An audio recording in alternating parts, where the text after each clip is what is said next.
Ibu yang dikasihi Tuhan kita Yesus Kristus, kita persiapkan hati kita untuk bertemu dengan Tuhan. Marilah kita tenangkan hati kita untuk beribadah kepada Tuhan.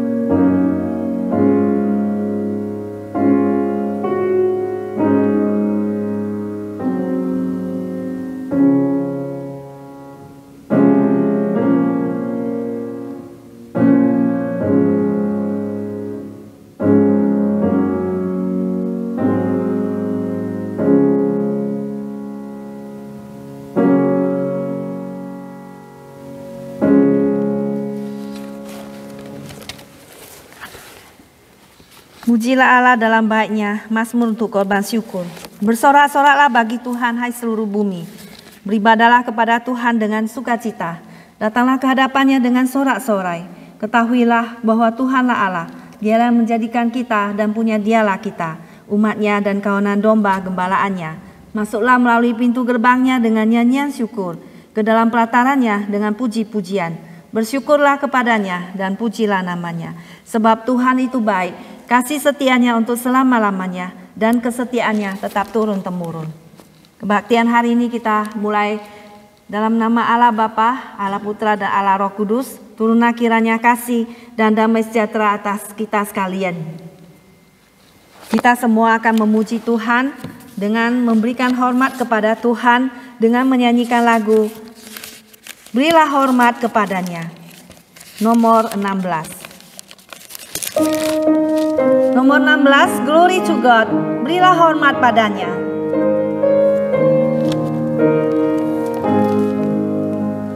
Berilah hormat padanya, pada Allah Maha Tinggi.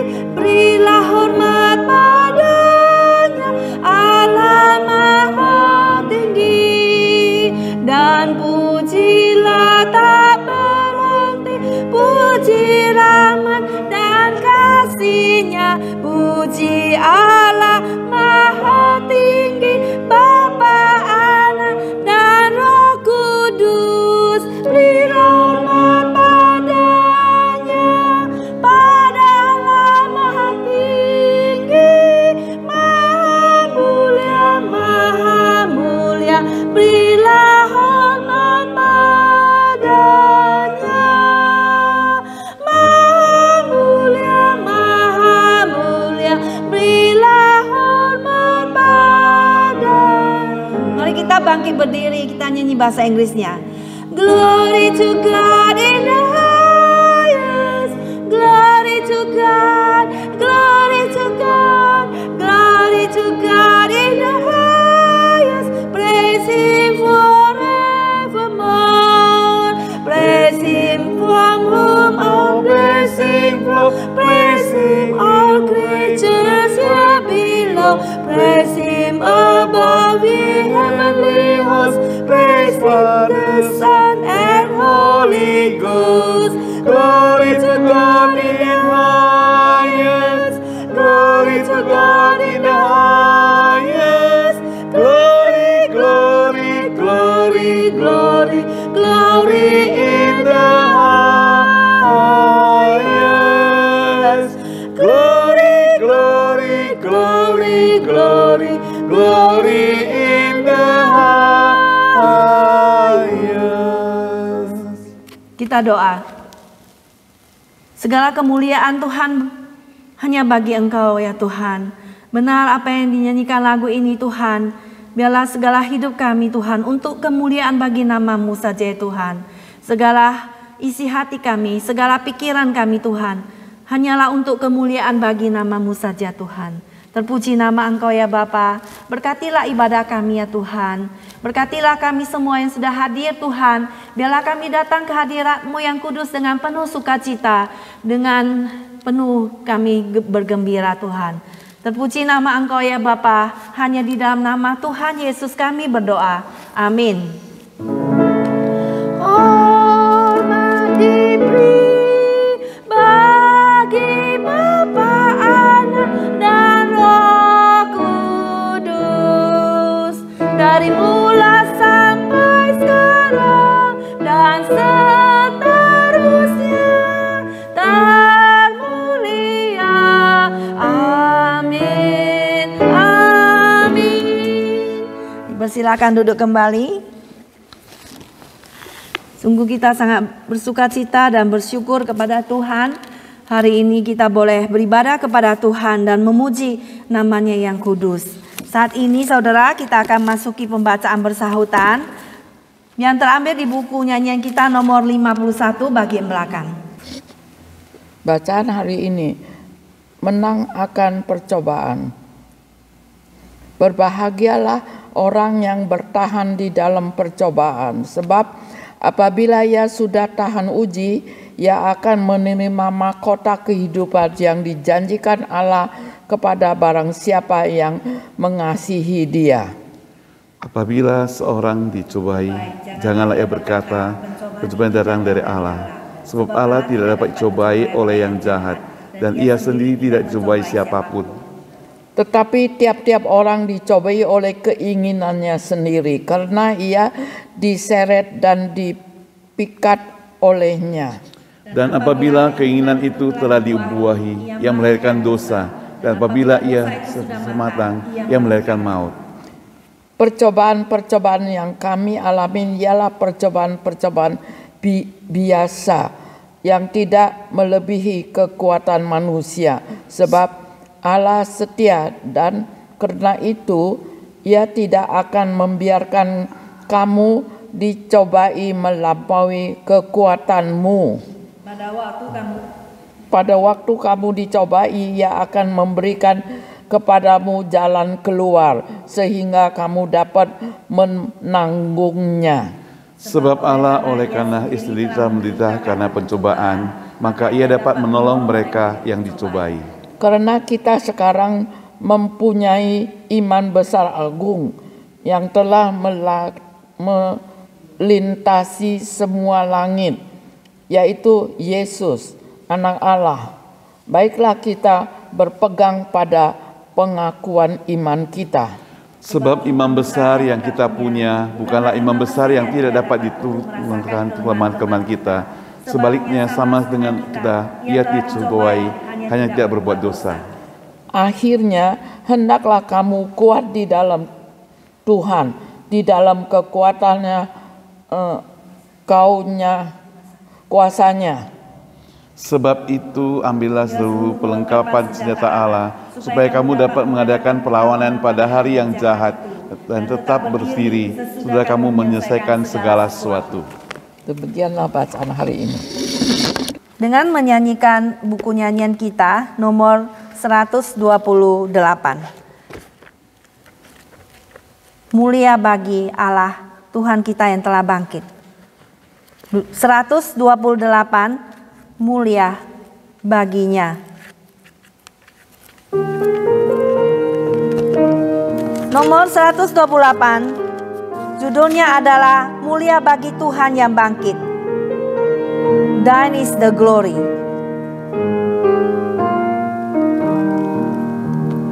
Mulia bagi Tuhan yang bangkit, mengalahkan maut selama-lamanya.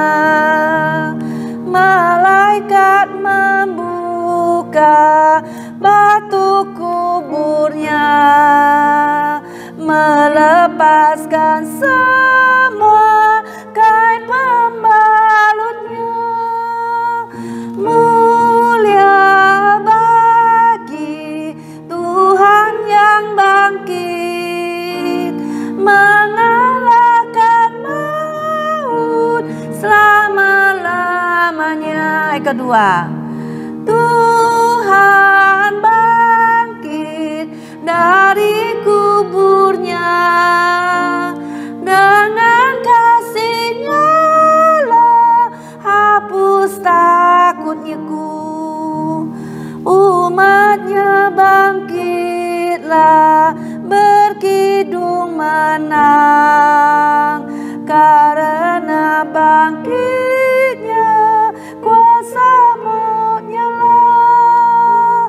Mulia bagi Tuhan yang bangkit, mengalahkan maut selama-lamanya. Ayat ketiga, ku percaya Raja yang hidup, ku memerlukannya untuk menolongku.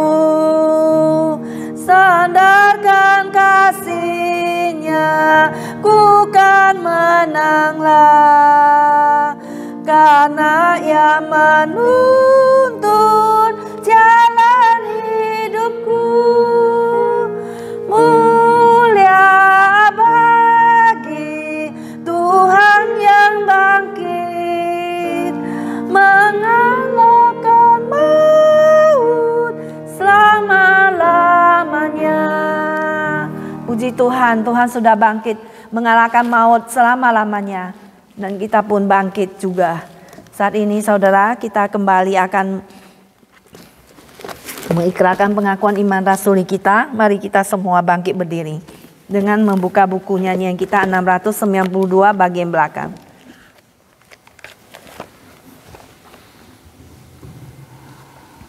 Pengakuan iman rasuli.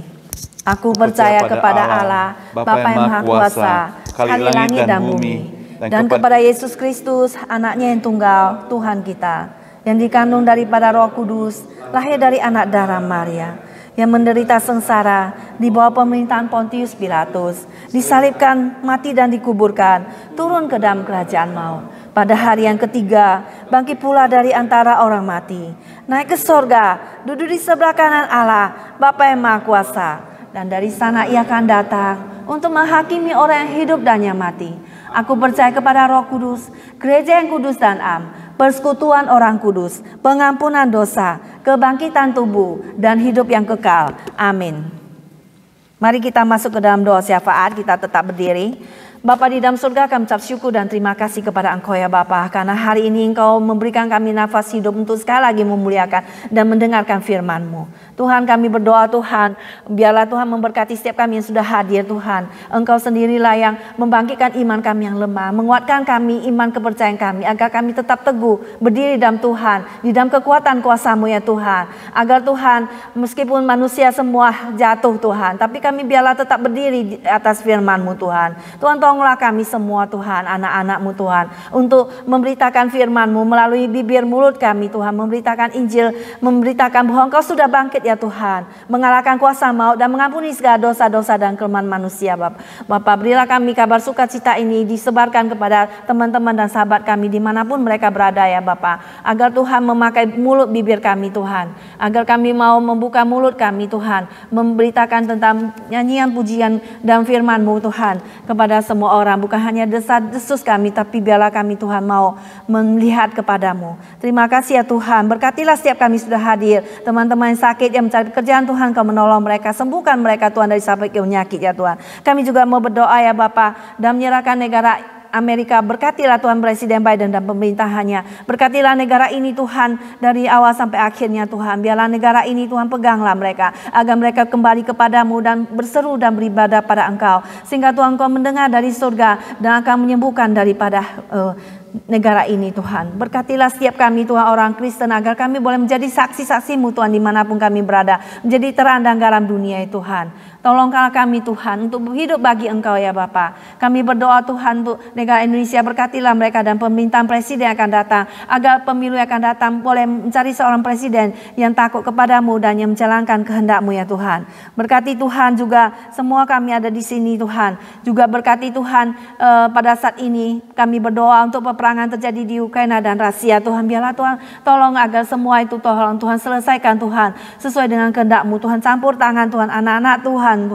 Tolonglah kami ya Bapa. Biarlah Tuhan berikan perdamaian di Timur Tengah juga ya Bapa. Biarlah Tuhan kami berdoa, biarlah kehendak Engkau yang jadi Tuhan. Dengarlah doa kami senantiasa, biarlah bersyukur kepada-Mu dan memandang kepada Engkau Tuhan. Agar kami senantiasa boleh bersuka cita dan kami senantiasa Tuhan boleh melekat kepada Engkau Tuhan. Pokok anggur yang benar ini boleh melekat senantiasa kepada-Mu Tuhan. Boleh senantiasa melekat Tuhan kepada Engkau Tuhan dan melekat kepada apa yang Engkau katakan kepada kami Tuhan. Berilah kami kesetiaan Tuhan. Dengarlah doa kami ya Bapa. Dan kami ingin tutup doa ini dengan doa yang diajarkan oleh Tuhan Yesus kepada setiap kami. Bapa kami yang di surga, dikuduskanlah nama-Mu, datanglah kerajaan-Mu, jadilah kehendak-Mu di bumi seperti di surga. Berikanlah kami pada hari ini makan kami secukupnya, dan ampunilah kami akan kesalahan kami, seperti kami juga mengampuni orang yang bersalah kepada kami. Dan janganlah bawa kami ke dalam pencobaan, tetapi lepaskanlah kami daripada yang jahat, karena Engkau yang punya kerajaan dan kuasa dan kemuliaan sampai selama-lamanya. Amin. Dipersilakan duduk kembali. Saat ini saudara sekalian, kita kembali akan memuji Tuhan, di mana kita akan mendengar firman Tuhan. Mari kita membuka buku nyanyian kita nomor 165.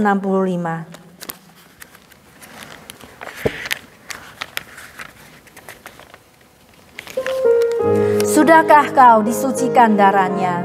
Are you washed in the blood? Nomor 165. Sudahkah kau disucikan darahnya?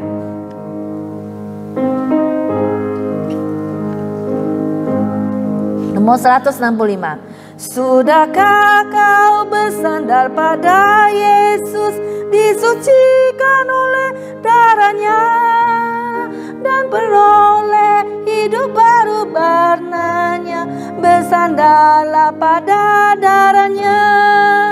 Sudahkah darahnya membasuh kau menjadi bersih? Pakaianmu akan seputih salju, disucikan oleh darahnya. Kedua, relakah kau tempuh jalan bahaya, bersandarkan pada darahnya, dan berharap Ia memeliharamu? Bersandarlah pada darahnya.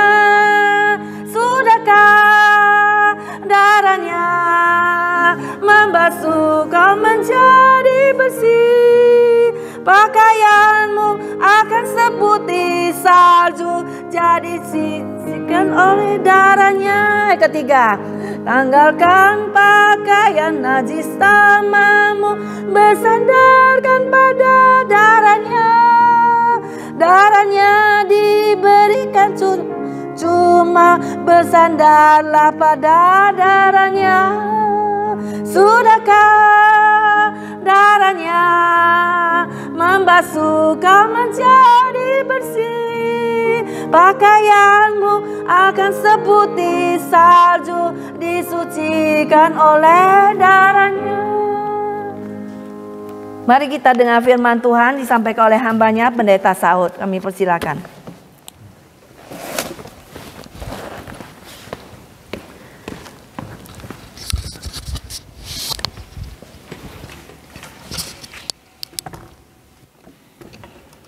Selamat siang Bapak Ibu sekalian dikasihi Tuhan. Hari ini kita kembali bersyukur pada Tuhan. Ternyata Tuhan begitu baik memberikan pada kita hari yang sangat cerah, hari yang sangat indah. Kita bersyukur kepada Tuhan. Kita berdoa. Bapa di surga, terima kasih untuk kesempatan yang Tuhan berikan kepada kami. Biarlah kami mau pakai hari ini dengan sebaik-baiknya. Dan Tuhan tolong kami Tuhan, hamba-Mu yang akan menyampaikan perenungan firman Tuhan, supaya kami boleh semua mengerti firman Tuhan dan boleh jadi berkat buat kami semua. Dengar doa kami dalam nama Tuhan Yesus kami berdoa. Amin. Hari ini saya berikan tema, Raih Kemenangan Iman. Raih Kemenangan Iman. Kita akan belajar dari seorang tokoh Alkitab yang tidak asing lagi, orang yang mengkhianati Tuhan Yesus Namanya Yudas Iskariot. Nah, Bapak Ibu sekalian dikasih Tuhan, kalau kita berlomba, jadi misalnya kita mau lomba sepak bola, kita latihan, berhari-hari kita latihan main sepak bola itu.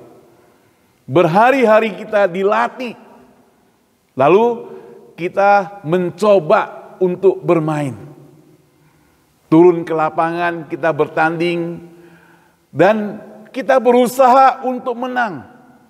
Tetapi kalau waktu bertanding kita malas-malasan membawa bola misalnya, maka kita akan kalah. Kita akan kalah di hadapan lawan. Jadi percuma kita sudah latih, tapi tidak mencapai kemenangan. Demikian juga dengan hidup orang percaya. Kita sudah dilatih, kita sudah belajar, kita sudah mendengar, dan mendengar saja tidak cukup. Firman Tuhan mengajarkan pada kita harus mempraktekannya. Bapak Ibu sekalian dikasih Tuhan, orang yang paling malang di dunia ini adalah orang yang menyebut dirinya orang percaya, orang Kristen, kemudian ikut sibuk dalam berbagai pelayanan, bahkan berkorban waktu, bahkan berkorban uang dan sebagainya, tapi ia sendiri tidak menikmati sukacita dalam pelayanan itu. Mengapa? Karena ia melakukan banyak hal hanya seperti aksi sosial. Saudara perhatikan di organisasi sosial, orang bisa jadi volunteer, gak dibayar loh ya, rela. Orang habiskan waktu, rela. Habiskan tenaga, rela. Habiskan mungkin ngomelin orang, juga rela. Itu di organisasi biasa. Tapi hasilnya apa saudara? Hasilnya adalah dia boleh menikmati sukacita. Mungkin sukacita yang dinikmati itu adalah sukacita bagi dirinya. Tapi Alkitab ingin mencatat, mengajar pada kita bahwa sukacita yang dari dunia itu sifatnya itu sementara. Dan sekarang Tuhan Allah menawarkan pada kita sukacita yang sifatnya kekal. Kita melayani Tuhan, berkorban waktu, berkorban tenaga, tapi di sini katakan tidak akan sia-sia. Kenapa? Karena kita melakukannya untuk Tuhan kita. Nah saudara, kalau kita sudah mendapatkan sukacita daripada Tuhan Allah, tentunya sukacita di dunia yang ditawarkan yang sementara ini kita gak perlu lagi. Hari ini ada banyak orang percaya yang belum jelas mengerti akan hal itu. Maka hari ini kita akan mengoreksi kehidupan kita. Kita pikir kita akan nikmati sukacita dengan pesta. Kita akan nikmati sukacita dengan melakukan banyak hal di dunia ini. Padahal saudara, sukacita yang di dunia itu semuanya sifatnya sementara. Jadi kalau kita orang percaya ngerti, saya sudah mendapat keselamatan daripada Tuhan, Yesus sudah berkorban untukku, dan saya sudah mendapatkan yang kekal itu, yang sementara itu saya gak perlukan lagi pun tidak apa-apa. Karena saya sudah dapatkan yang kekal itu. Nah, bukan kita saja tidak mengerti. Murid Yesus yang bersama-sama dengan Yesus 3,5 tahun, dia juga tidak mengerti. Namanya salah satunya yang bernama Yudas Iskariot. Nah, saya ingin katakan mengapa dia tidak mengerti? Karena dia telah melakukan hal-hal yang salah, hal-hal yang bertentangan dengan kehendak Tuhan. Sehingga ia disebut dengan dia tidak mengerti. Dia tidak digoda oleh iblis. Dia telah dipakai oleh iblis untuk melakukan hal-hal mengkhianati gurunya. Nah, mengapa Yudas begitu tega sehingga dia tidak mencapai kemenangan iman? Dia percaya pada Yesus gak? Percaya. Tapi dia tidak sungguh-sungguh dalam hidupnya percaya. Kenapa? Karena masih dia bisa percaya kepada godaan yang lain. Ada 3 hal yang kita catat mengapa Yudas itu bisa tidak berhasil mencapai kemenangan iman itu. Yang hari ini akan jadi koreksi buat kita semua. Nah, saya mengajak kita membaca di Kisah Para Rasul pasal 1 ayat 15 sampai ayat yang ke-20.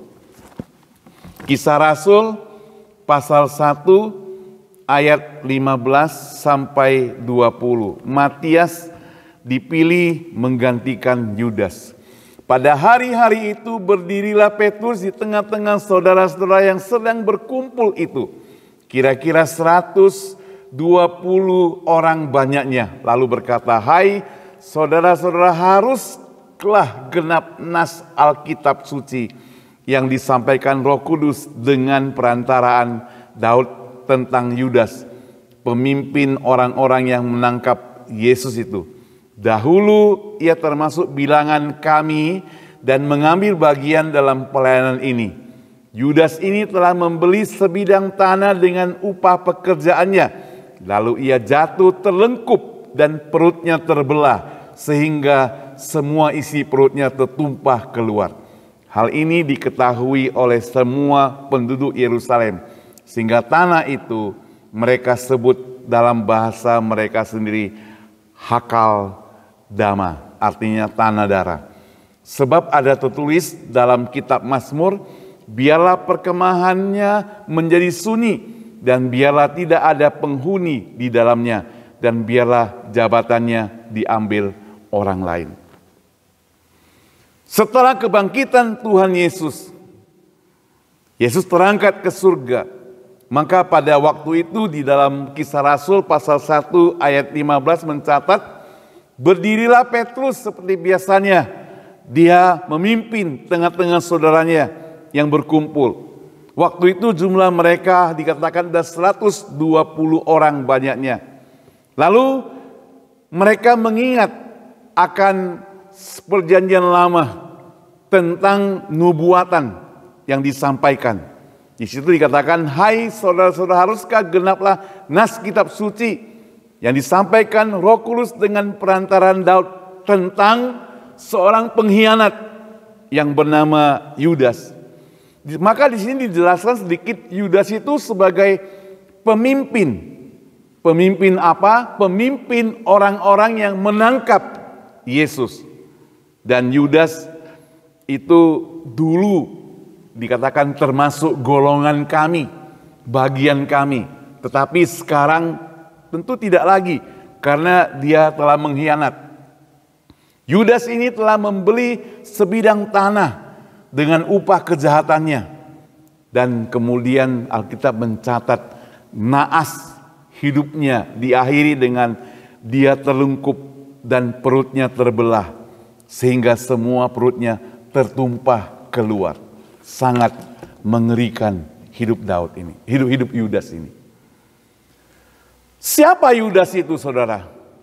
Kita tahu Yudas Iskariot itu adalah pengikut Tuhan. Tetapi dia mengkhianati. Hari ini orang kalau melihat Yudas, nama Yudas, konotasinya sudah pasti negatif. Seorang sepasang keluarga muda, misalnya ketika istrinya sedang hamil mau melahirkan anak, atau seorang nenek mau mendapatkan cucu, begitu rohaninya dia di gereja, dia tentu tidak ingin memberi nama Yudas kepada anaknya karena konotasinya adalah pengkhianat. Jadi nama Yudas begitu jelek sekali di mata masyarakat dan itu berulang-ulang sampai hari ini.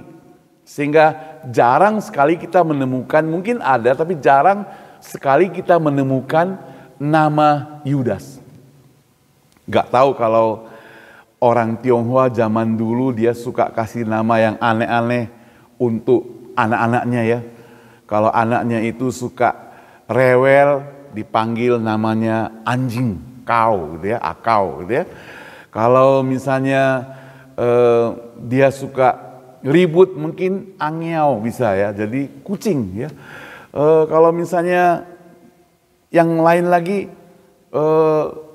suka panjat sini panjat sana, bisa saja dipanggil akau mungkin ya, seperti monyet begitu ya, gak tahu lagi, mungkin sekarang gak ada lagi gitu ya. Nah, kalau dia suka tidur dipanggil atu, babi gitu ya. Jadi aneh, saya heran kenapa memberikan nama anak itu seperti begitu. Tak taunya nanti di sekolah dibully orang gitu ya, diejek-ejek teman-temannya atu, akau, angeu dan sebagainya. Nah, maka zaman sekarang orang pintar, orang modern, kasih nama yang secanggih mungkin. Bila perlu buka dulu buku. Apa arti nama yang diberikan buat anaknya. Kemudian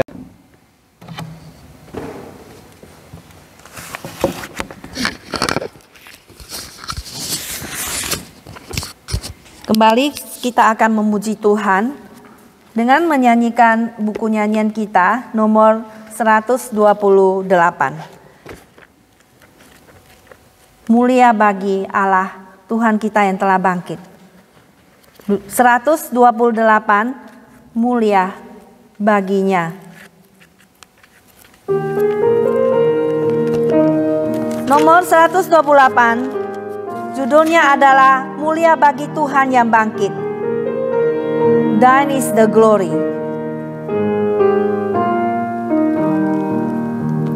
Mulia bagi Tuhan yang bangkit, mengalahkan maut selama-lamanya.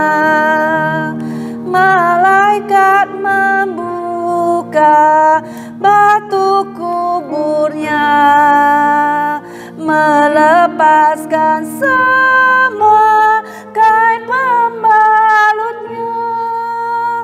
Mulia bagi Tuhan yang bangkit, mengalahkan maut selama-lamanya. Yang kedua, Tuhan bangkit dari kuburnya, dengan kasih-Nya lah hapus takutnya-ku.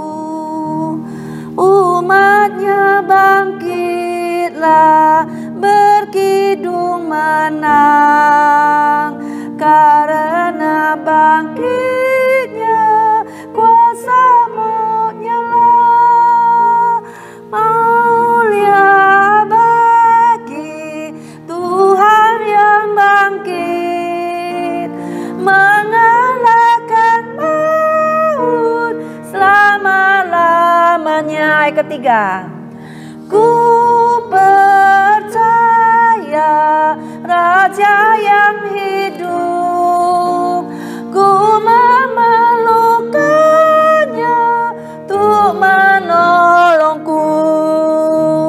Sandarkan kasih-Nya, ku kan menanglah, karena Ia menuntun jalan hidupku. Mulia bagi Tuhan yang bangkit, mengalahkan maut selama-lamanya. Puji Tuhan, Tuhan sudah bangkit mengalahkan maut selama-lamanya, dan kita pun bangkit juga. Saat ini saudara, kita kembali akan mengikrarkan pengakuan iman rasuli kita. Mari kita semua bangkit berdiri dengan membuka buku nyanyian kita 692 bagian belakang.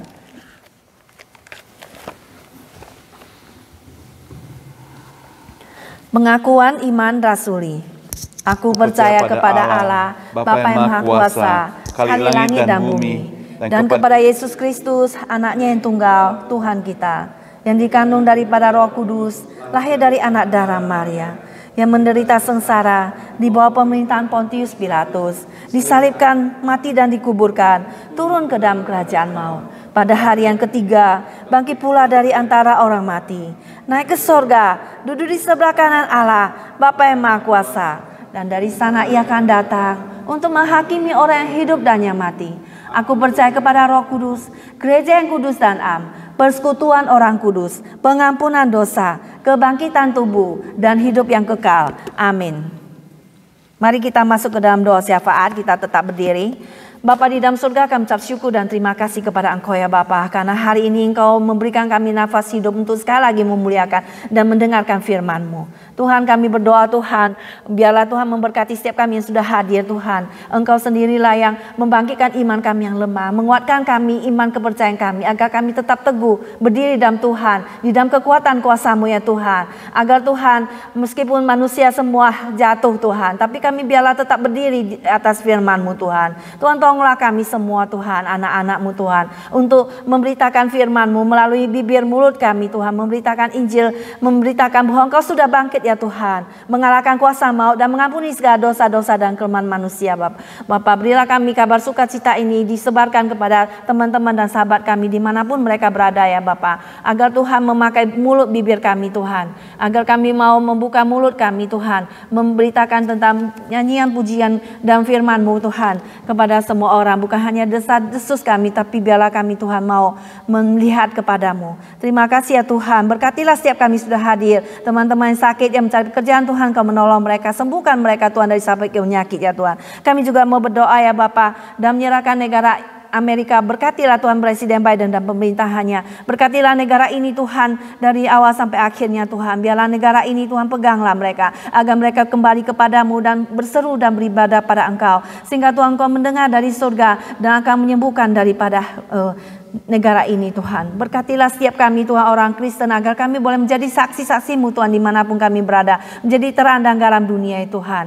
Tolonglah kami Tuhan untuk hidup bagi Engkau ya Bapa. Kami berdoa Tuhan untuk negara Indonesia, berkatilah mereka dan pemerintahan presiden yang akan datang, agar pemilu yang akan datang boleh mencari seorang presiden yang takut kepadamu dan yang menjalankan kehendak-Mu ya Tuhan. Berkati Tuhan juga semua kami ada di sini Tuhan. Juga berkati Tuhan pada saat ini kami berdoa untuk peperangan terjadi di Ukraina dan Rusia Tuhan. Biarlah Tuhan tolong agar semua itu tolong Tuhan selesaikan Tuhan sesuai dengan kehendak-Mu Tuhan. Campur tangan Tuhan anak-anak Tuhan, tolonglah kami ya Bapa. Biarlah Tuhan berikan perdamaian di Timur Tengah juga ya Bapa. Biarlah Tuhan kami berdoa, biarlah kehendak Engkau yang jadi Tuhan. Dengarlah doa kami senantiasa, biarlah bersyukur kepadamu dan memandang kepada Engkau Tuhan, agar kami senantiasa boleh bersuka cita dan kami senantiasa Tuhan boleh melekat kepada Engkau Tuhan.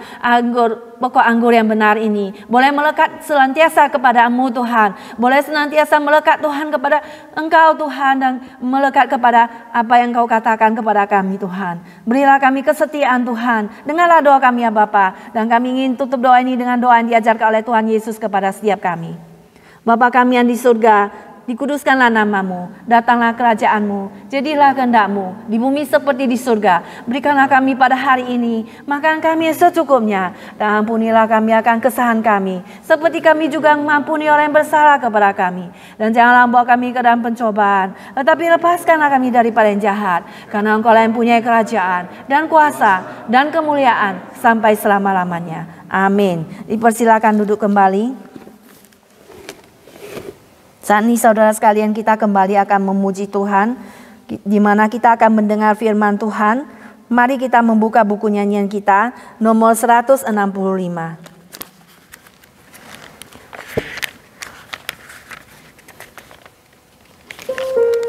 Sudahkah kau disucikan darahnya? Are you washed in the blood? Nomor 165. Sudahkah kau disucikan darahnya?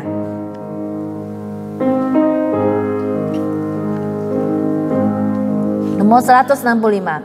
Sudahkah kau bersandar pada Yesus, disucikan oleh darahnya, dan beroleh hidup baru barannya? Bersandarlah pada darahnya. Sudahkah membasuh kau menjadi bersih. Pakaianmu akan seputih salju, disucikan oleh darahnya. Kedua, relakah kau tempuh jalan bahaya, bersandarkan pada darahnya, dan berharap Ia memeliharamu, bersandarlah pada darahnya. Sudahkah darahnya membasuh kau menjadi bersih? Pakaianmu akan seputih salju, jadi disucikan oleh darahnya. Ketiga, tanggalkan pakaian najis tamamu, bersandarkan pada darahnya. Darahnya diberikan cuma, bersandarlah pada darahnya. Sudahkah darahnya membasuh kau menjadi bersih? Pakaianmu akan seputih salju, disucikan oleh darahnya. Mari kita dengar firman Tuhan disampaikan oleh hambanya Pendeta Saud. Kami persilakan.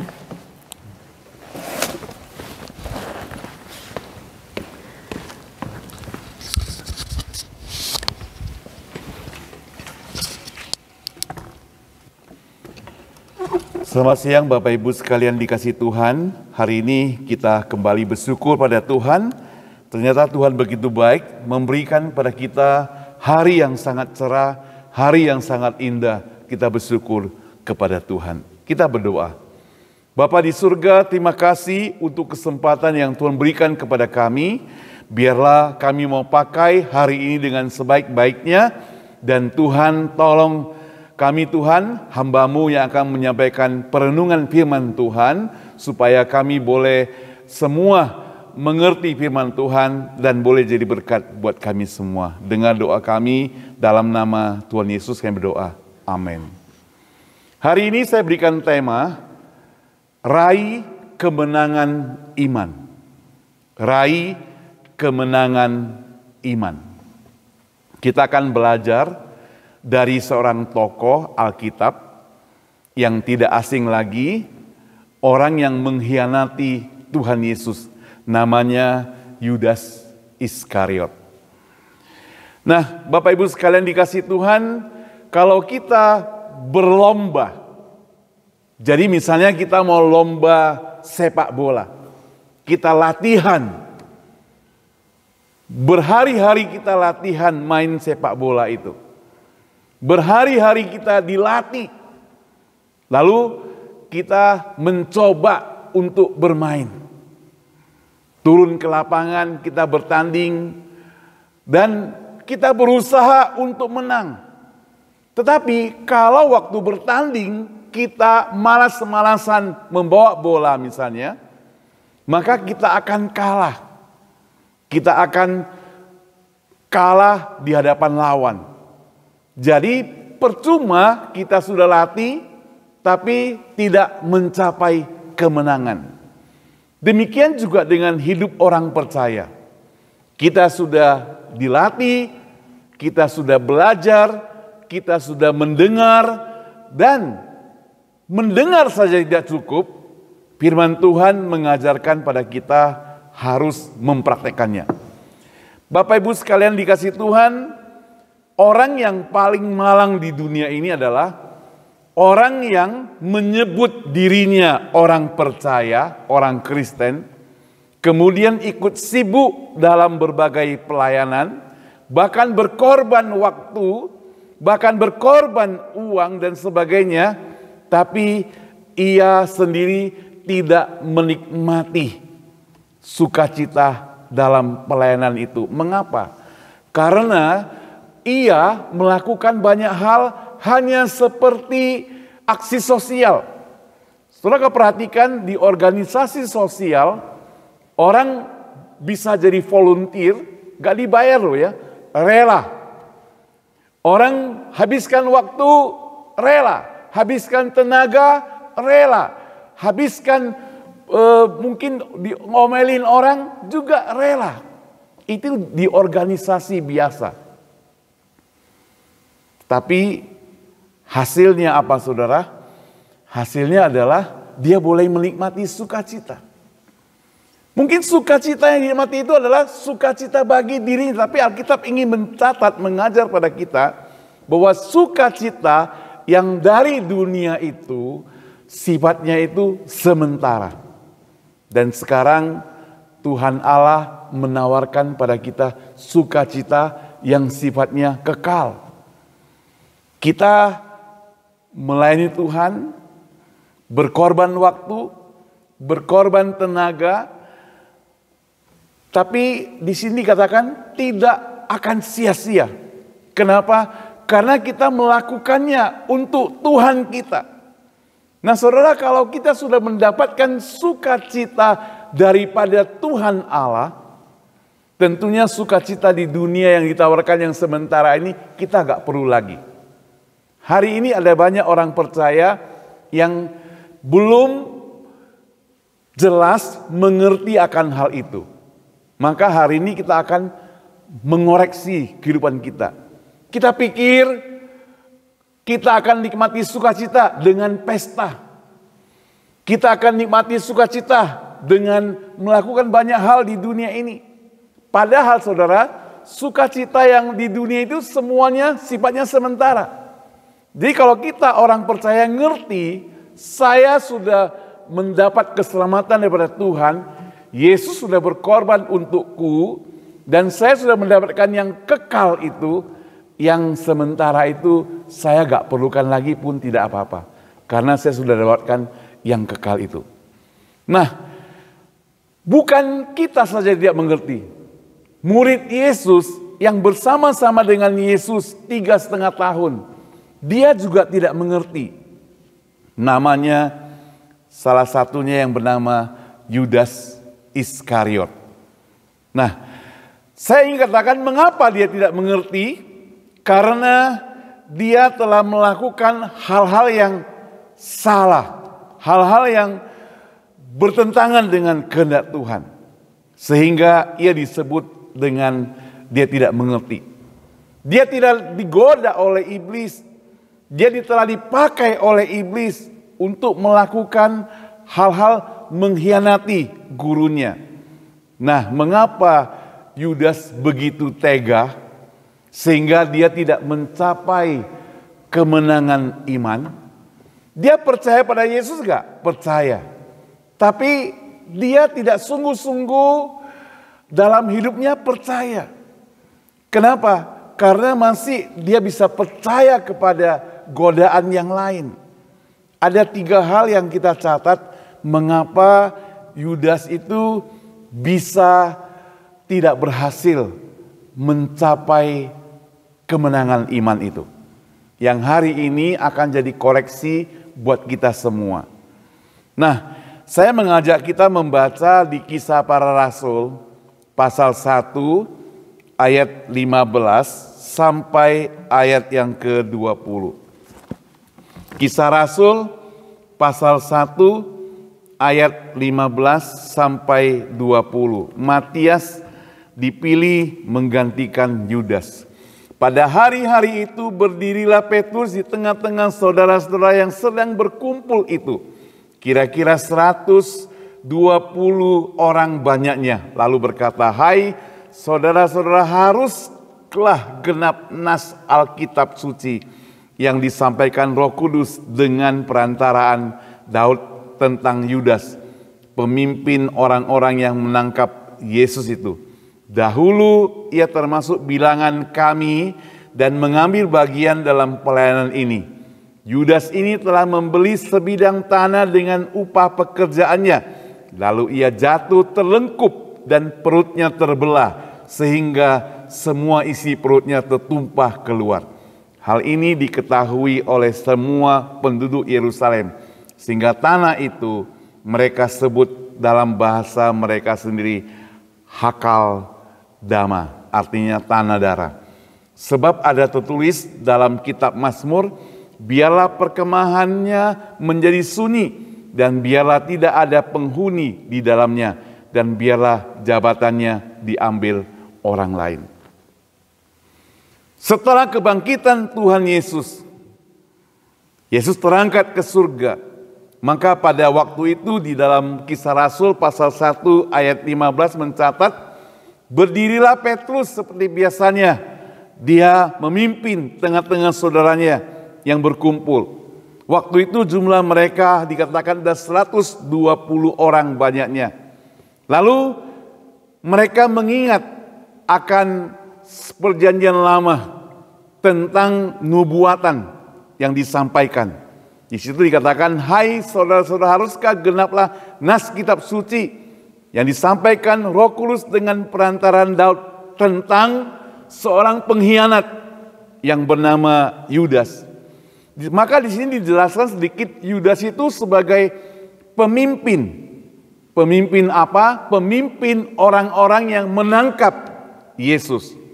Dan Yudas itu dulu dikatakan termasuk golongan kami, bagian kami. Tetapi sekarang tentu tidak lagi, karena dia telah mengkhianat. Yudas ini telah membeli sebidang tanah dengan upah kejahatannya. Dan kemudian Alkitab mencatat naas hidupnya diakhiri dengan dia terlungkup dan perutnya terbelah, sehingga semua perutnya tertumpah keluar. Sangat mengerikan hidup Daud ini, hidup Yudas ini. Siapa Yudas itu, saudara? Kita tahu Yudas Iskariot itu adalah pengikut Tuhan. Tetapi dia mengkhianati. Hari ini orang kalau melihat Yudas, nama Yudas, konotasinya sudah pasti negatif. Seorang keluarga, sepasang keluarga muda misalnya ketika istrinya sedang hamil mau melahirkan anak, atau seorang nenek mau mendapatkan cucu, begitu rohaninya dia di gereja, dia tentu tidak ingin memberi nama Yudas kepada anaknya karena konotasinya adalah pengkhianat. Jadi nama Yudas begitu jelek sekali di mata masyarakat, dan itu berulang-ulang sampai hari ini. Sehingga jarang sekali kita menemukan, mungkin ada tapi jarang sekali kita menemukan nama Yudas. Gak tahu kalau orang Tionghoa zaman dulu dia suka kasih nama yang aneh-aneh untuk anak-anaknya ya. Kalau anaknya itu suka rewel, dipanggil namanya anjing, kau gitu ya, akau gitu ya.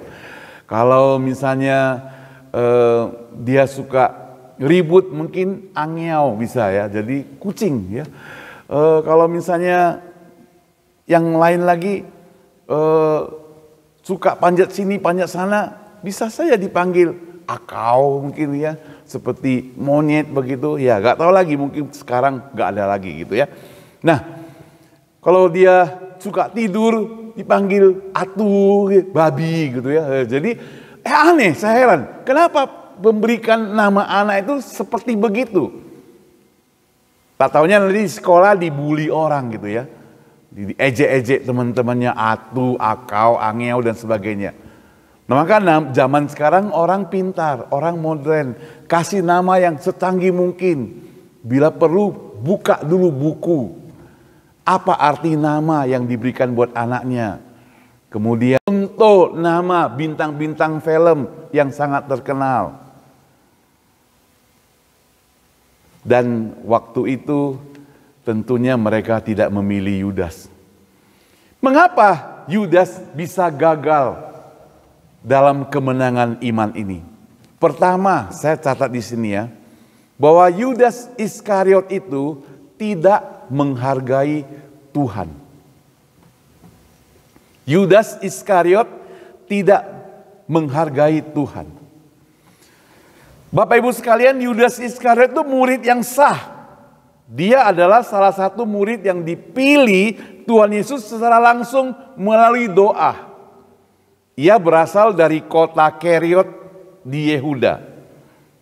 Seharusnya sebagai seorang murid, dia pasti menghargai gurunya. Namun sikap ini rupanya tidak terlihat dari sikap hidup Yudas. Jadi boleh dikatakan sejak semula sudah ada unsur-unsur dari orang ini yang bernama Yudas bakalan melakukan sesuatu yang bisa merugikan Tuhan Yesus. Salah satunya yang terlihat adalah tatkala Maria itu mengurapi kaki Tuhan Yesus dengan minyak narwastu. Yudas dengan terus terang menegur Maria. Baginya minyak tersebut itu lebih baik dijual, kemudian dibantu orang miskin lah. Uangnya dipersembahkan bagi orang-orang miskin dan untuk pekerjaan Tuhan. Nah, coba kita lihat ya. Jadi di sini sudah ada indikasinya. Kalau kita perhatikan dalam Matius 26, coba kita lihat Matius 26 ayat Alkitab kita. Matius 26 ayat yang ke-6 sampai 13, Matius 26 ayat 6 sampai 13, demikian firman Tuhan. Ya. Ketika Yesus berada di Betania di rumah Simon si Kusta, datanglah seorang perempuan kepadanya membawa sebuah buli-buli pualam berisi minyak mewangi yang mahal. Minyak itu dicurahkannya ke kepala Yesus dan yang sedang duduk makan. Melihat itu murid-murid gusar dan berkata, "Untuk apa pemborosan ini?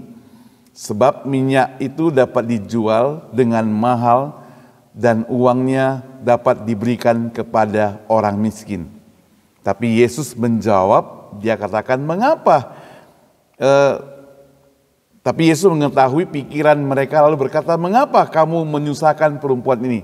Sebab ia telah melakukan sesuatu perbuatan yang baik kepadaku. Karena orang-orang miskin selalu ada padamu, tapi aku tidak akan selalu bersama-sama kamu.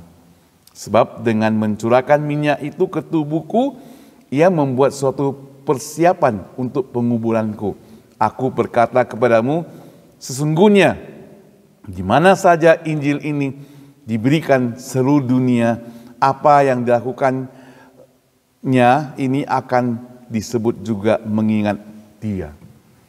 Jadi minyak narwastu itu, kalau dalam bagian lain dicatat harganya itu kira-kira 300 dinar. Kalau upah kerja satu orang itu 1 dinar, berarti hampir setahun orang kerja baru bisa beli minyak narwastu. Minyak narwastu dipergunakan oleh seorang perempuan gadis untuk hari perkawinannya. Jadi dia simpan baik-baik itu, dia beli dengan tabungannya, dia beli untuk hari perkawinan. Jadi dia akan pecahkan pada hari perkawinannya. Itu sangat penting bagi seorang wanita. Jadi kalaupun saya hari ini kerja upahku 1 hari 1 dinar, sampai setahun pun belum tentu saya bisa beli. Kan kita perlu bayar uang sewa rumah, uang makan, bensin, asuransi dan sebagainya. Mungkin kita sisa uangnya hanya 10 sepersepuluh dinar. Ya kan? 1 hari. Lalu kita tabung. Mau tabung sampai kapan? Ya kan? Tabung sampai berapa lama?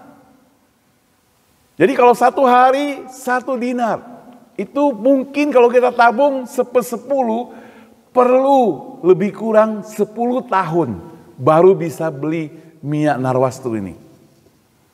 Nah, minyak yang begitu mahal harganya dipersembahkan kepada Tuhan Yesus. Mengapa Maria mau mempersembahkan ini kepada Tuhan? Karena dia begitu menghargai Tuhan. Dia begitu sayang kepada Tuhan. Minggu lalu kita ada singgung-singgung sedikit bahwasanya kalau kita benar-benar cinta kepada Tuhan, apapun kita bisa berikan kepada Dia. Nah, orang yang jatuh cinta, dia akan berikan apapun untuk orang yang dicintainya, bukan? Sama dengan kita, kalau kita jatuh cinta kepada Tuhan, kita pasti akan berikan apapun yang Tuhan inginkan. Kalau orang yang jatuh cinta benar-benar pada Tuhan, satu hari tidak bertemu dengan Tuhan, dia gelisah. Perhatikan anak-anak muda yang jatuh cinta, mereka kalau gak bertemu, mereka gelisah sekali. Harus telepon pagi, siang, malam. Harus ketemu. Karena kalau tidak bertemu, dia rasa sudah lama terpisah. Maka ada lagu dikatakan, satu hari tidak bertemu sudah seperti 100 tahun tidak ketemu. Ya. Jadi itu sama seperti kita. Kalau kita benar-benar cinta kepada Tuhan, maka kalau kita rasa hari Minggu kita tidak datang ke gereja, kita merasa kita belum lengkap hari kita. Gitu. Dulu waktu saya masih remaja, pemuda, sampai hari ini saya rasakan sekali. Bahwa kalau Minggu kita tidak melengkapi dengan beribadah di gereja, kita rasanya ada kurang sesuatu dalam hidup kita. Karena 3 tahun terpaksa kita harus di rumah, 2 tahun lebih lah. Terpaksa di rumah untuk nonton di video melalui YouTube, maka mau gak mau memang gak bisa. Tapi waktu kita diberi kesempatan bisa. Jadi kalau satu hari tidak bertemu dengan Tuhan saja, kita rasa kita ini ada kehilangan sesuatu. Nah, Maria itu merasakan seperti itu. Sedangkan Yudas Iskariot, dia tidak merasakan seperti itu.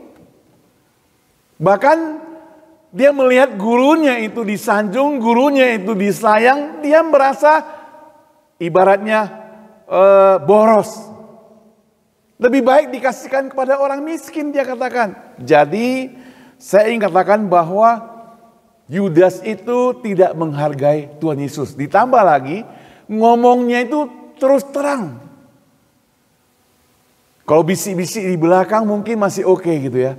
Aduh, Maria kok boros sekali ya, di belakang dia ngomong di dapur. Sampai kasih begitu. Kan sayang. Ya. Tapi Tuhan Yesus itu walaupun muridnya tidak ngomong, dia bisa tahu hati kita. Celakanya begitu. Walaupun muridnya diam-diam, dia tahu sampai pikiran kita. Jadi salah orang si Yudas hadapi. Yudas menghadapi orang yang salah. Nah saudara yang saya kasih Tuhan, melalui konteks ini kita mengingat bahwasannya mengapa akhirnya Yudas itu tidak bisa menyelesaikan iman sampai akhir riwayat hidupnya. Karena dia tidak menghargai Tuhan Yesus. Dia tidak benar-benar mencintai Tuhan Yesus. Kalau dia benar-benar mencintai Tuhan Yesus, dia tidak akan lakukan demikian. Orang yang cinta, dia tidak akan menyakiti Tuhan. Kalau kita katakan dia cinta Tuhan, kita tidak akan menyakiti Tuhan kita. Yang kedua, Yudas itu bukan hanya tidak menghargai Tuhan, tapi Yudas itu juga tidak menghargai orang lain. Jadi benar ya, Tuhan saja dia tidak hargai, apalagi orang lain. Dia tidak menghargai. Tatkala Maria mengurapi Tuhan Yesus, jelas motivasi daripada Maria itu murni, tulus hatinya, ia rela. Minyak yang harganya mahal, ia rela berikan. Tetapi sikap Yudas yang tidak simpatik itu muncul. Menudingnya sebagai suatu pemborosan. Nasihat ini mungkin cukup masuk akal, dikatakan seakan-akan dia baik, lebih baik uangnya dikasihkan kepada orang miskin daripada diberikan kepada Tuhan Yesus begitu saja. Saudara yang saya kasih Tuhan, kadang orang itu ya, dia bisa pakai seakan-akan baik kepada kita, padahal dia jahat.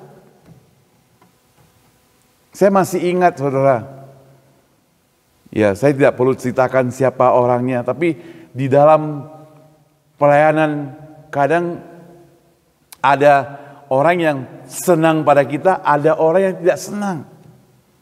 Waktu itu sesama hamba Tuhan, saya masih ingat.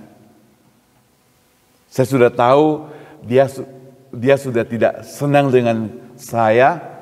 Kemudian ada jemaat Tuhan, di situ mereka sedang membagi-bagikan sembako. Jadi ada sisa Indomie ya. Zaman itu Indomie 20 tahun lalu lah. Indomie ya sama aja, Indomie gitu ya.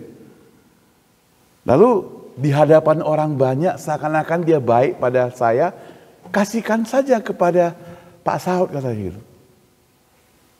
Jadi orang yang lain pikir dia baik sekali dengan saya, padahal tidak demikian. Saya tahu dia tidak demikian, tapi supaya orang lain tidak mencurigai, menuding dia jahat, seakan-akan kasihkan saja kepada Pak Saud, dia katakan demikian. Waktu itu kami masih muda lah ya, tapi saya sudah bisa pelajari, oh rupanya orang bisa mengelabui kejahatan. Ya. Orang bisa mengelabui kejahatan. Seakan-akan baik pada kita, padahal tidak. Supaya orang lain lihat dia baik. Nah, Yudas itu demikian. Supaya orang lain lihat dia seakan-akan dia baik.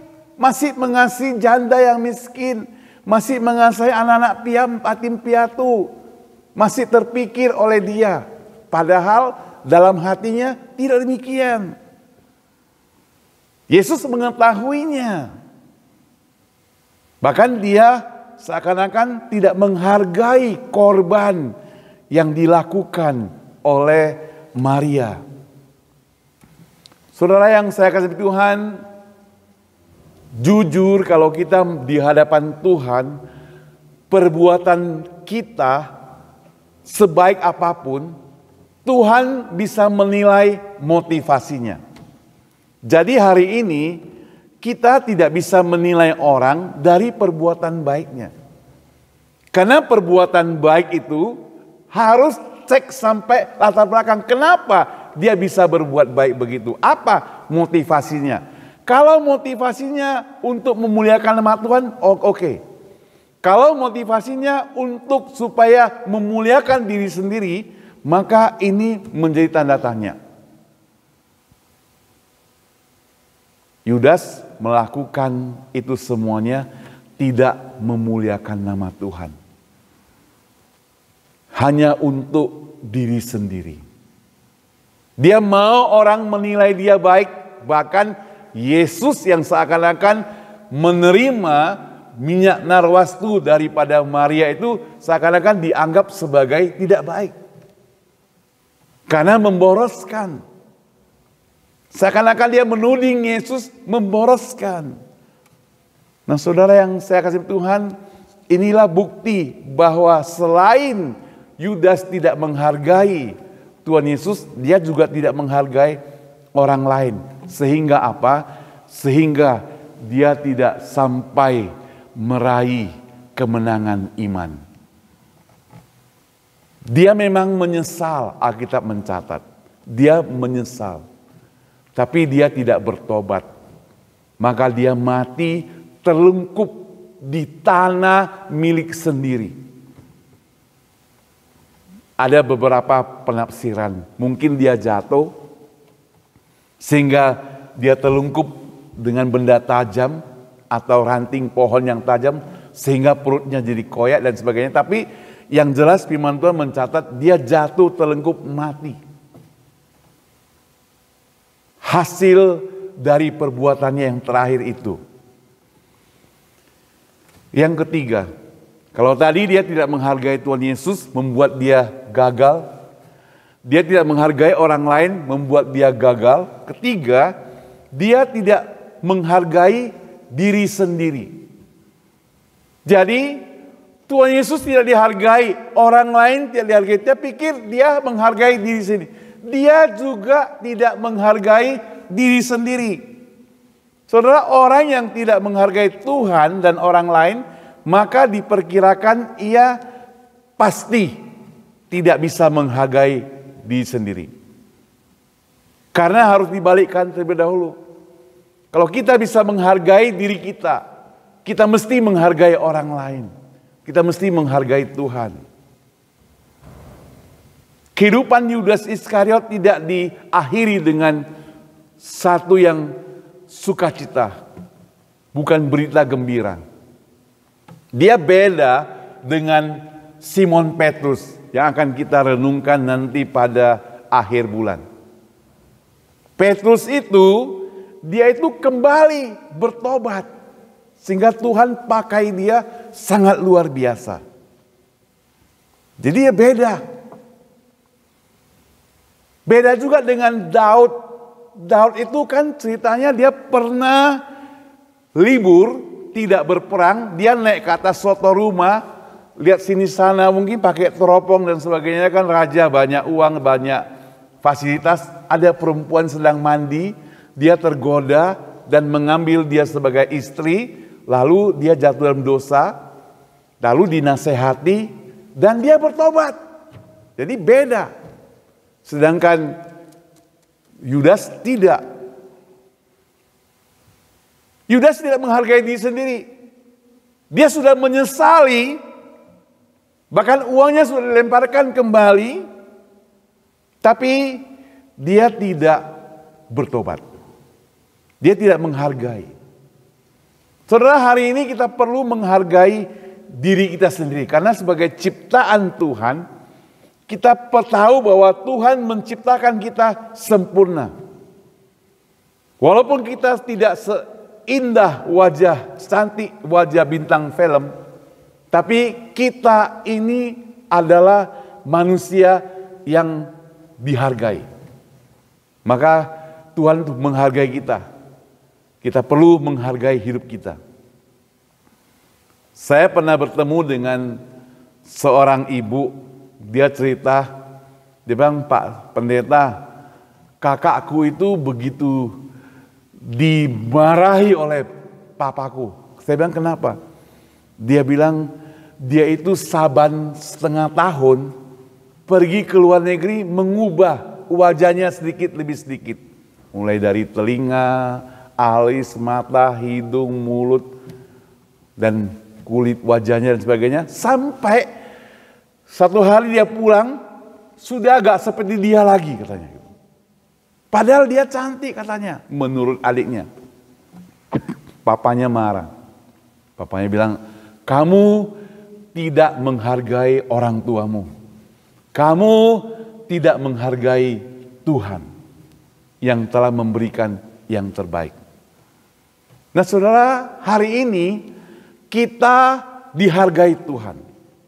Minggu lalu kita peringati Tuhan Yesus dimati di atas salib, kemudian dia bangkit kembali menyelamatkan kita semuanya dari manusia yang tidak berharga menjadi berharga. Nah kita ini adalah manusia yang berharga, maka kita perlu hargai diri kita masing-masing. Bagaimana menunjukkan bahwa kita menghargai diri kita? Praktisnya ketika kita katakan aku menghargai diriku, maka hidupku ini untuk kemuliaan nama Tuhan. Ketika aku menghargai diriku, aku sudah mendapat keselamatan, aku sudah mendapatkan kebahagiaan yang kekal, aku sudah mendapatkan hidup yang kekal itu, maka aku menghargai. Melihat ada kesukacitaan yang sementara saja, aku tidak akan tergoda di situ. Saudara, hari ini ada banyak orang yang tergoda untuk tinggalkan Tuhan hanya karena ada tawaran yang sementara. Banyak tawaran yang sementara, bukan? Sementara engkau akan jadi kaya, maka dia tidak pandang itu hari Tuhan atau bukan, yang penting gajinya 2 kali lipat, ya kerja. Padahal dia punya hak untuk tidak mau bekerja pada hari Minggu misalnya, bisa dia lakukan. Itu pilihan. Tapi dia tidak mau. Dia lebih baik pilih untuk bekerja. Atau orang pilih untuk tidak mau datang beribadah pada Tuhan. Dia punya hak, kan sudah dewasa, sudah bisa berpikir, sudah tahu gak perlu diatur-atur. Maka dia punya hak sendiri mengambil keputusan. Saya hari ini mau putuskan tidak mau datang ke rumah Tuhan. Bisa saja. Tapi dia telah menghargai yang temporary. Dan dia lupakan bahwa Tuhan sudah memberikan dia satu harga yang sangat berharga itu. Saudara, Yudas Iskariot seperti itu. Yudas Iskariot tahu kalau dia bertobat, dia selamat. Karena dia sudah ikut Tuhan cukup lama tentunya. Tapi dia tidak melakukan itu. Menyesal saja tidak cukup. Artinya apa? Mendengar firman Tuhan tidak cukup. Mengerti firman Tuhan tidak cukup. Menghafal ayat firman Tuhan tidak cukup. Rajin ke gereja tidak cukup. Rajin pelayanan tidak cukup. Rajin mendukung pekerjaan Tuhan, memberikan persembahan tidak cukup. Yang paling penting adalah kita mau mempraktekkan firman Tuhan itu. Jadi dengar banyak, tahu banyak. Hari ini saudara, orang yang belum percaya, mereka boleh belajar firman Tuhan kita. Waktu kami kuliah di seminari, kita belajar kitab agama orang lain. Jadi kita beli, saya ada kitab agama orang lain di rumah. Jadi kita beli, kita pelajari. Ada mata kuliahnya. Mata kuliah agama orang ini, mata kuliah agama orang itu dan sebagainya. Kita tahu. Nah, orang lain juga demikian. Mereka baca Alkitab kita, pelajari. Tapi hanya sekedar belajar tidak cukup. Hanya sekedar menghafal tidak cukup. Tapi harus mempraktekannya. Berdoa saja pun tidak cukup, saudara. Harus mempraktekannya. Yudas tidak, saudara. Dia sudah bersama-sama Tuhan Yesus 3,5 tahun. Ikut melayani bersama. Suka duka dia nikmati. Dan mengetahuinya bersama-sama dengan Tuhan. Tetapi kematiannya sangat mengerikan. Dia itu dianggap mendapat tempat yang pantas karena perbuatannya. Artinya apa? Dia dikatakan di sini, kalau saudara perhatikan di Kisah Para Rasul, tadi yang kita baca, Kisah Para Rasul, dikatakan begini, dahulu ia termasuk bilangan kami dan mengambil bagian dalam pelayanan ini. Kalau ada dahulu berarti pertanyaannya sekarang enggak lagi. Kita mungkin dahulu termasuk bilangan yang begini-begini. Tapi yang jadi pertanyaan sekarang, kita termasuk bilangan itu tidak? Dulu kita begitu rajin, setia, begitu semangat. Sekarang masih atau tidak? Mari kita berdoa. Tuhan Yesus, sebagai umat Tuhan, kami yang sudah banyak mendengar firman Tuhan, bahkan kami mungkin sudah menghafal ratusan ayat firman Tuhan. Kami sudah tahu seluruh cerita Alkitab. Kami sudah bisa juga men-share berbagai firman Tuhan pada orang lain. Tapi Tuhan, kami ingin buka hati kami bertanya kepadamu Tuhan. Apakah Tuhan saya layak di hadapan-Mu? Apakah saya sudah mempraktekkan firman Tuhan itu? Tuhan, kami tidak mau seperti Yudas Iskariot yang tidak menghargai Engkau, yang tidak menghargai sesama, bahkan tidak menghargai diri kami sendiri, sehingga Yudas itu tidak berhasil meraih kemenangan iman. Tuhan, perjalanan hidup kami masih panjang. Kami masih ingin melangkah. Kami masih ingin menjalani hidup ini, Tuhan. Kami tidak mau sebelum mencapai garis akhir, kami keluar dari garis tersebut, Tuhan. Kami mau tetap setia kepadamu. Kami mau tetap setia kepadamu, Tuhan. Pakai kami. Jadikan kami saluran berkat. Jadikan kami orang-orang yang berkualitas dalam iman kerohanian kami. Jangan pernah tinggalkan kami. Dengar doa kami, Tuhan.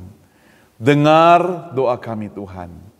Dalam nama Tuhan Yesus, kami pertaruhkan hidup kami ini. Amin. Saya serahkan kembali kepada Ibu Susan. Kiranya Tuhan Yesus memberkati hidup keimanan kita sekalian.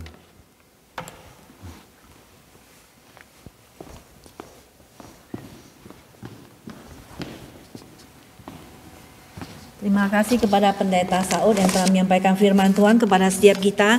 Biarlah firman Tuhan terus bekerja dan bergaung di dalam hati dan pikiran kita, sehingga hari demi hari untuk minggu selanjutnya kita tetap akan mengingat akan firman Tuhan ini, untuk kita tetap setia kepada Tuhan. Saudara sekalian, tibalah saatnya kita akan memberikan persembahan kepada Tuhan. Persembahan akan dijalankan pada ayat kedua nyanyian dan akan dijalankan oleh Ibu Betty. Kita akan menyanyikan lagu nomor 134, Kristus hidup. Yesus itu hidup di dalam hati kita.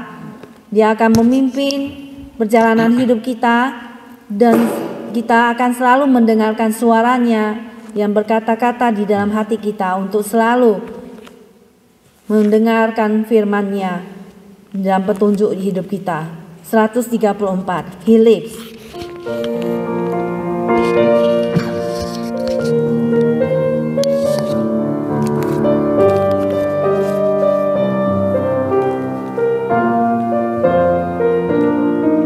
Kulayani Tuhanku, kini ku di dunia.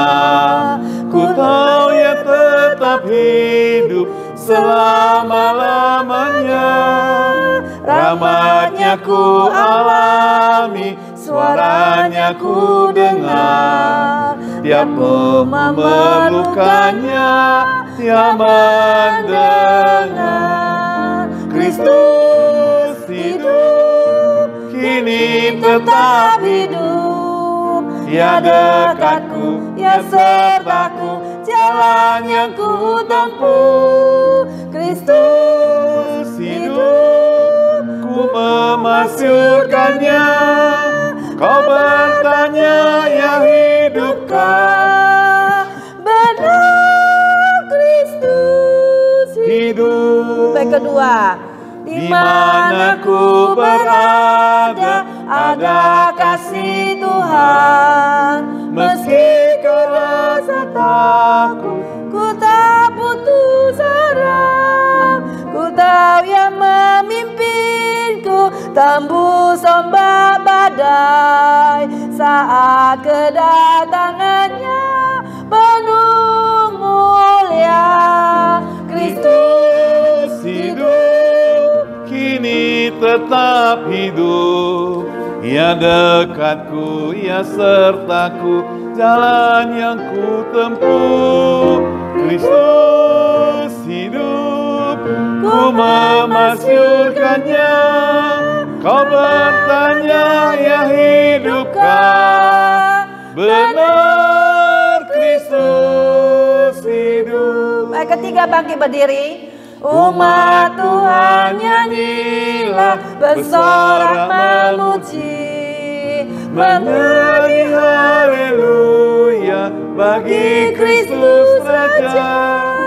Tuhan pengharapanku dan kekuatanku, tak seorang pun indahnya penuh kasih. Kristus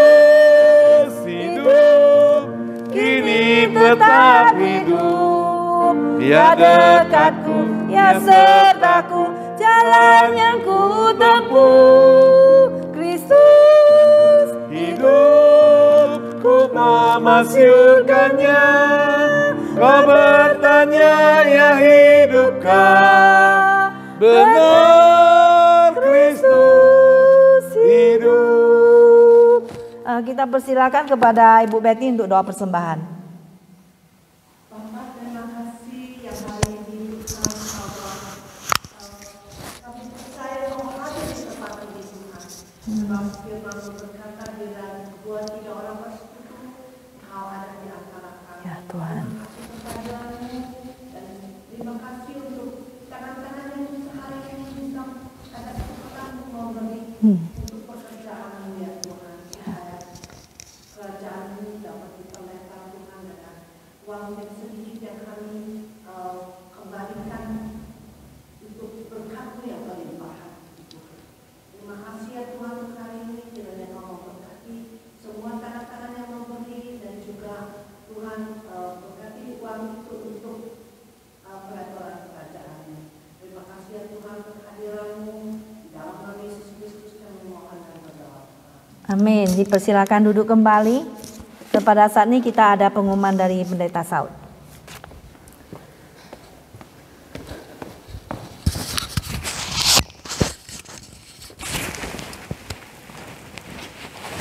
Kita bersyukur pada Tuhan, hari ini kita boleh bersama-sama beribadah dan kiranya firman Tuhan jadi berkat bagi kita sekalian.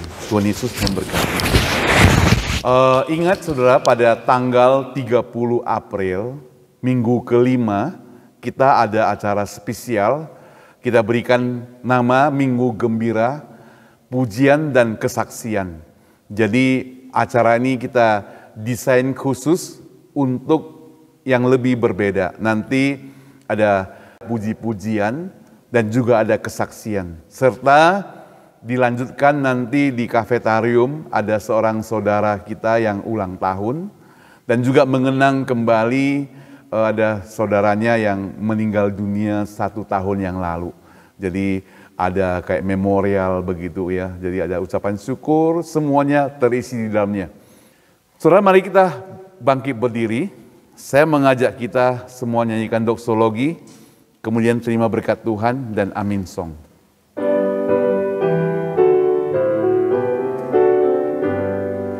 Puji Allah Bapa Putra, puji Allah Roh Kudus, ketiganya yang esa. Pohon selamat sumber berkat. Amin. Jemaat sekalian yang hadir pada hari ini maupun teman-teman yang mengikuti di rumah, kita sama-sama terima berkat kasih dari Allah Bapa, anugerah dan keselamatan dari Yesus Kristus, pertolongan, penghiburan dari Roh Kudus menyertai kita sekalian hari ini, besok, dan sampai selama-lamanya. Amin. Amin. Amin. Amin. Amin. Dipersilakan duduk kembali, doa teduh kebaktian selesai.